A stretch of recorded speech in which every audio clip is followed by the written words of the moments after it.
Bienvenue à tous, on va parler d'une météo qui va s'agiter partie sud-ouest. Des averses orageuses sont en train de remonter ici d'Espagne vers le sud-ouest et on a aussi une perturbation qui continue à influencer notre temps vers la moitié nord. Donc un programme qui aura été chargé déjà ce matin avec d'importantes précipitations et d'autres qui vont arriver encore ces prochaines heures. Donc on a une vigilance d'ailleurs en cours orange pour cause d'orages violents. Attention vers les Pyrénées-Atlantiques, vers le Gers, les Hautes-Pyrénées et la Haute-Garonne. Normalement à partir de ce vendredi matin, le phénomène devrait se terminer, mais on n'en a pas fini avec cette perturbation. Vous allez voir, elle va onduler sur nos régions avec d'autres cumuls de pluie. Elle aura tendance à descendre un peu plus bas. Cette fois-ci, l'Île-de-France sera pleinement comprise sous ces averses et ces précipitations. Puis on aura le ciel de traîne vers le bord de Manche et à l'avant, on aura un ciel variable qui va un peu plus s'ouvrir durant l'après-midi. Le vent aura fortement diminué, donc on aura un temps plus calme en Méditerranée et toujours baigné de soleil. C'est ce qui favorise d'ailleurs un thermomètre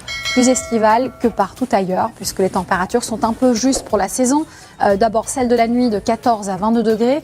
On remarque une petite hausse du thermomètre d'ailleurs la nuit prochaine. Et puis durant la journée, un temps stationnaire avec, je vous le disais, des valeurs estivales au sud. On va dépasser les 30 degrés à nouveau. Donc là, c'est l'été qui continue et il peine vraiment à s'installer sur la moitié nord, je pense, et j'ai une pensée pour tous ceux qui ont choisi plutôt le bord de Manche ou par exemple la capitale ou le Grand Est pour leurs vacances. Alors samedi, journée un petit peu de transition avec cette perturbation qui va assez filocher et qui laissera encore pas mal d'ondées sous son passage. Et puis à l'arrière, un vent sensible, un ciel variable aussi, toujours ce ciel dégagé au sud-est. Et puis les températures vont légèrement commencer à diminuer. Je vous ai pris la dernière journée de la semaine avec un temps plutôt lumineux, un peu moins de précipitations au programme. Attention, toujours du vent. Le vent qui se renforce aussi en Méditerranée, par exemple, vers la Corse, jusqu'à 70 km/h en rafale. Et puis on débute la semaine avec l'arrivée d'un autre flux perturbé vers le bord de Manche, accompagné de vent, dégradé nuageux aussi au programme. Et on voit cette perturbation qui devrait s'infiltrer un peu plus